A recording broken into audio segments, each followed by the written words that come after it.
You need to figure out what people think. Otherwise, how can you possibly make an improvement if you don't know where to improve? That's perceptual reality. Purpose leads to tireless, exceptional service. I don't know anybody in this room, but if you have anywhere in your corporate mantra, brochures, anywhere on your website, your goal is 100% customer satisfaction, get rid of it. Please get rid of it. There's no correlation between a satisfied customer and a loyal customer. None. You want to know what the definition of a satisfied customer is? They'll stay with you till the next best deal comes along. How do you get a customer from satisfied to loyal? You have to shatter their expectation.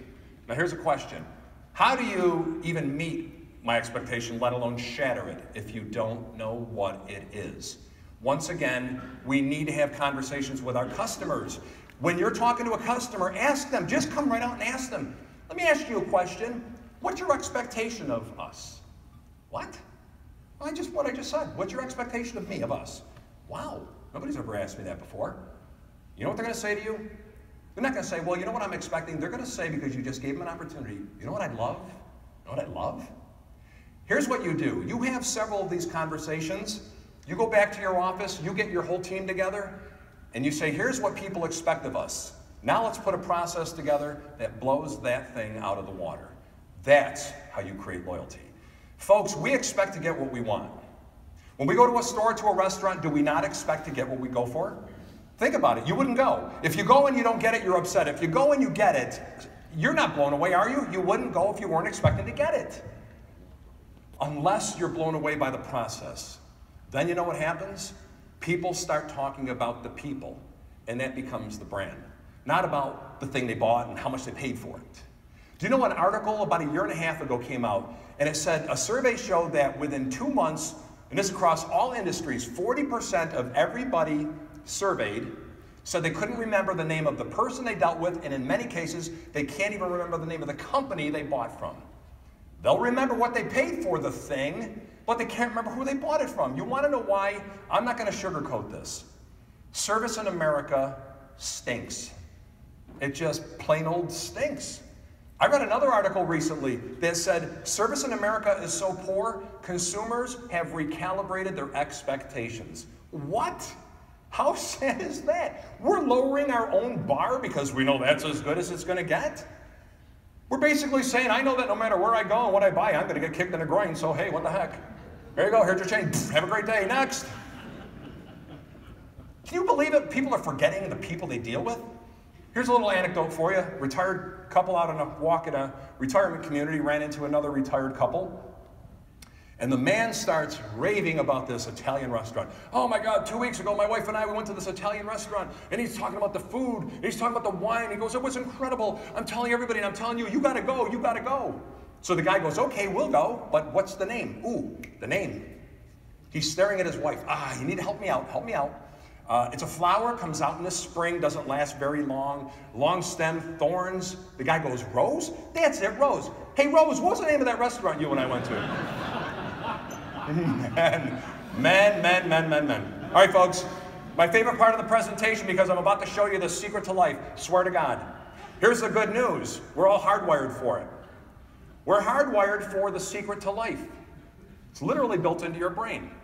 Here it is. Empathy. This is the secret to life. This is better than the golden rule. Do unto others as you would have others do unto you. Empathy. You have the ability to actually feel another person's joy or pain without them ever saying anything about you or about them. They don't have to open their mouth, and you can actually, because of this part of our brain, we can feel that they are either sad or they are happy. Now, we all have this ability, but that's not the secret weapon. We all have the ability. We can walk by somebody and go, oh, well. You know what the secret weapon is? We all have the ability to feel another's joy or pain, but the secret is to have the sincere desire to actually do something about it. That's empathy. Try this. Put yourself in your customer's shoes every single day and keep asking yourself this question. If I were that customer, those customers, if I were them buying from me, what would I love from me? What does nobody in this industry ever do? What would I love? What would just be ridiculously amazing? Let me put this on a personal level for you so you can get your head around this. Please raise your hands if your kids still live at home. Please. Wow, a lot of you, thank you. And I'm sorry. I'm kidding. I have 4 kids, they're all grown and gone. Now, here's what we do. We go home at the end of the day. We had a rough day. We got yelled at. We lost some business. We don't feel well. Our car broke down. I don't, where you live, you hit a moose. I don't know, whatever happened. You're on the way home, and the door flies open. Kids come running. Mommy, Daddy, guess what happened? And you go like this. Okay, got it. Here comes a significant other. Hey, hon, you know what? Just, give me 45 minutes. Let me unwind. You want to know why we do that? Because we're looking at our home world from our perspective. We're looking at it from our perspective. It's, we're all important. Now, I want you to try something. When you go home at the end of the day, I don't care what happens to you. I'm not saying that because I'm cold. I'm saying that because our kids don't care. Do you think your kids care what you do for a living? Honestly?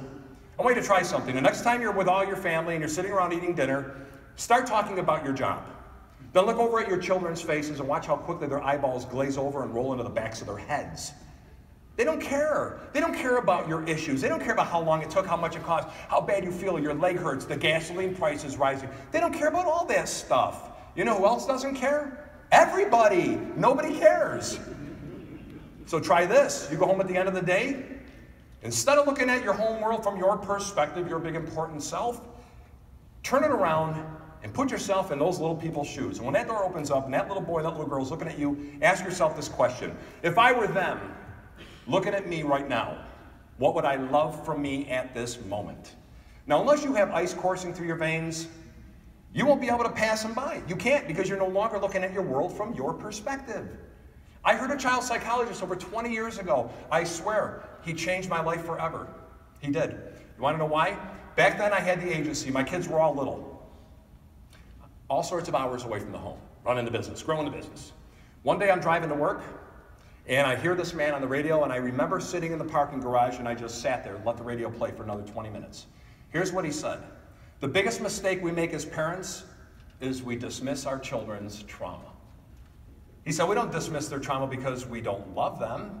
We dismiss their trauma because we consider their trauma insignificant. He said, you've got all these big things going on. And I was thinking to myself, oh my God, you got all these big things. You're running a business. You've got a career. You've got bills to pay, a mortgage. Love's going south and haywire. He said, your little daughter, he gave 2 examples. Your little 4-year-old comes running up to you. Mommy, Daddy, I lost my teddy bear. She's bellowing, oh, I lost my teddy bear. What do we do? This is what we do. Oh, come here, sweetie. Okay, calm down, calm down. Okay, go play. Want to get her a teddy bear? Yeah, this weekend. It's a teddy bear.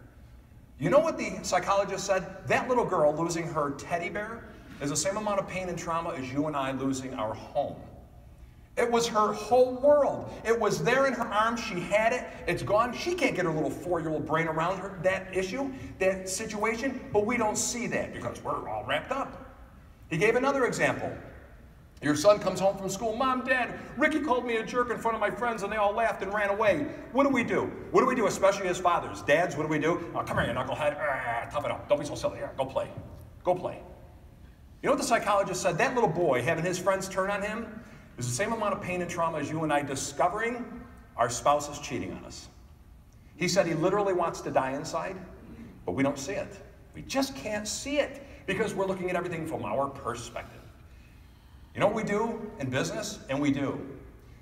We look at customers as a cog in our wheel of commerce. There's an opportunity for a sale instead of there's an opportunity for a relationship. I swear to you, I promise, you change your perspective in everything you do. It will immediately, you ask yourself that magical question with everybody you're dealing with. If I were them, what would I love from me? It'll change everything, immediately and forever, from relationships to revenue streams. It'll change the way you live, the way you love, and the way you serve. Now, I am out of time pretty much, so I'm going to blow through these next 2 slides, which is really a shame because these were very cool and they would have changed your lives forever, but oh well, I'm out of time. This graphic is very telling because every one of us was born after the 9, and unfortunately, inevitably, part of life, we're all going to realize that thing on the other side. The most important part of this graphic is that thing in the middle. It's known as your dash. That is your legacy and that is your destiny while you're still alive. Think about this, and I'm going to send you away with this thought.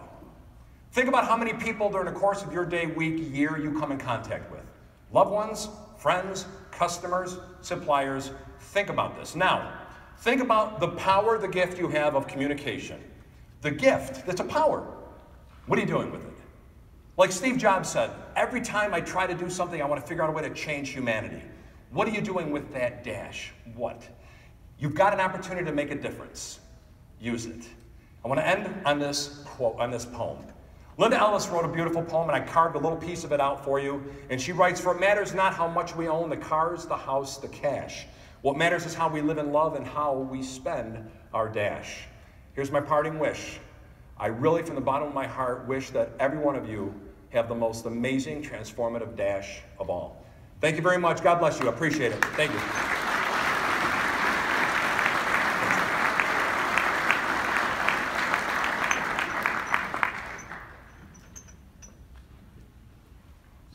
Scott, thanks. Thanks so much. Thanks so much, Scott. God bless you. Scott Deming, one more time.